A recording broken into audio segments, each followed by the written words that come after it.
First of all, I'm really honored to be share our studies through virtual DIS. Today, I will introduce DayClo, which is an everyday table clock providing interaction with personal schedule data for self-reflection. My name is Kyung-Ryong, and we are from UNIST in South Korea. This research started from my personal need to improve myself in time management. However, it is not easy for everyone to check ourselves and review our scheduling method due to lack of time and weak motivation. According to personal informatics model, reflection has two phases. One is discovery phase, that people try to discover the actions needed to attain their goals, and the other is maintenance phase, that people try to maintain awareness of their current status to achieve the goal. To go to Reflections tab, it is important to integrate personal data into users' routines and enhance the opportunity of reflecting on their data. For this, previous studies suggest ways to use physical objects to provide continuous awareness of personal data, and recent studies suggest that the artifact in daily use as a medium for expressing personal data. Based on previous study, we were able to confirm the necessity of designing everyday objects to engaging users in interacting with their schedule data to support self-reflection. So we designed DayClo. In designing DayClo, we started by considering what kinds of everyday artifacts would be better to provide interaction with users' schedule data. Among these, we chose an analog clock shape because it could play as a temporal map of one's day that helps people to reflect on their scheduling. Here we prepare a short video. DayClo usually shows the current time before user's input. When the user touches the front frame shortly, it shows the start time of upcoming schedule in time order. Through the touch of the rear frame, user can check the content of each schedule with hidden display. If the user touches the front frame much longer, DayClo shows the overall schedule within the next 12 hours with LEDs. When designing DayClo, we also considered that the way how to motivate users' interaction to DayClo.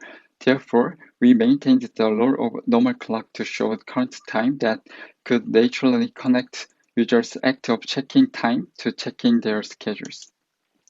In summary, to design DayClo, we utilized the form and physical time representation method of analog clock and maintaining the primary role of a clock to motivate users' natural interaction. Based on our design direction, we started the ideation process with several sketches and rendering, and we made touch frames for quick and simple interaction. Also, we select black acrylic face to hide LED and display. Also, we made a custom web page for login and link users' Google Calendar accounts with DayClo. To make DayClo as a research prototype, the careful verification was performed.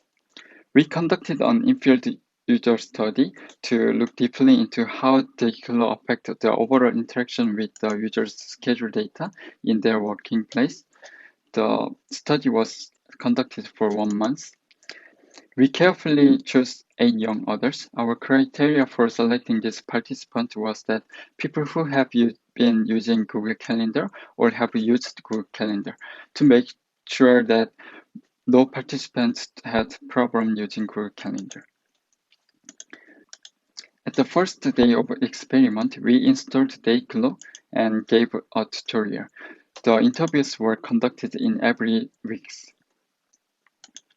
Also, the log data was recorded whenever the user touched DayClo and whenever they entered the schedule in their Google Calendar.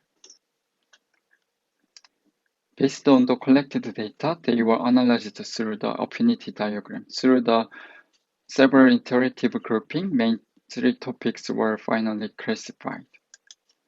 And we got these 4 findings. However, due to the time limit, I will talk about the highlighted part today.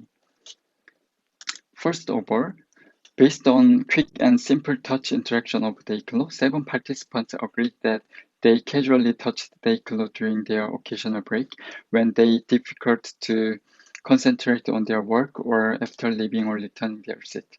It affected participants increased the focus on their daily schedule. Also, DayClo's moving clock hands affect users' reflection.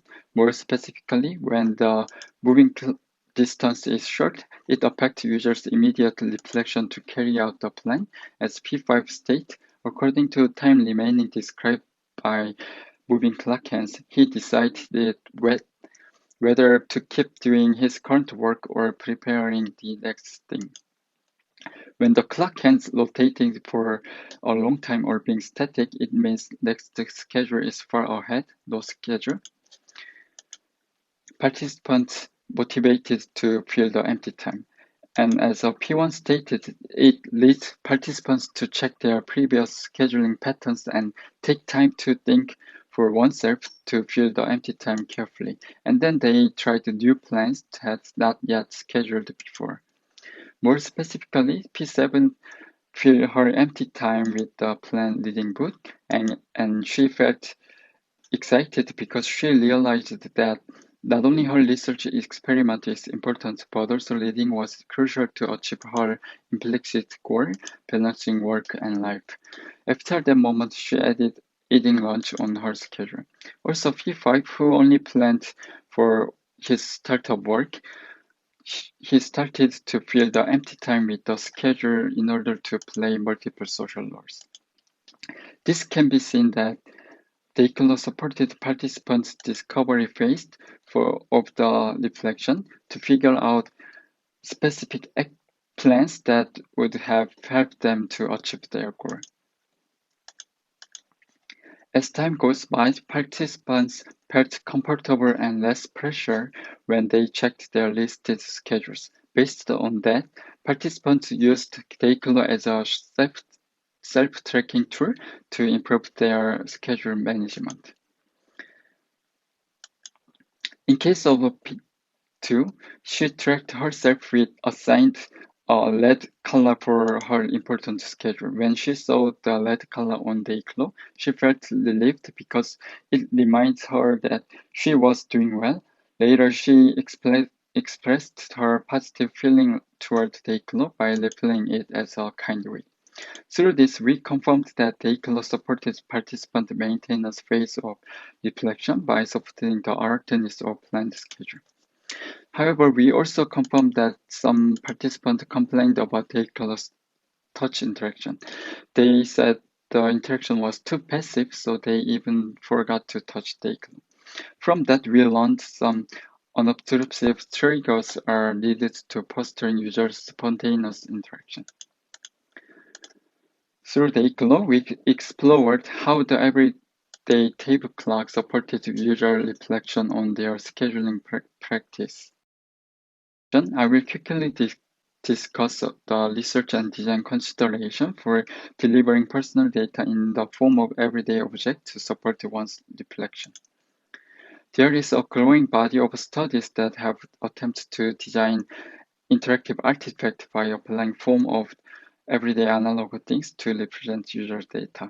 To bring personal data to users' everyday moments, it is important to naturally connect habitual behaviors in daily lives to the act of checking data, like as DayClo connecting act of viewing clock to the act of checking the schedule data. That could support users' reflection by minimizing the additional time and attention needed for reflection.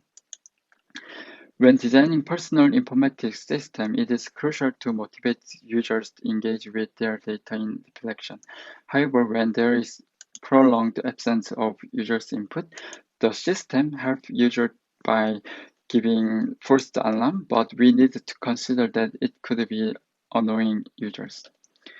So the level of automation should be balanced with the ways to keep users engaged with their data. So we proposed a way when there is a prolonged absence of user input, the system could provide soft nudging in case of DayClo, such as slight movement of clock hands, rather than automatically showing their data. This implication could be a way to encourage users' spontaneous interaction while the system remains user-driven. So this is the end of presentation. Thank you for listening.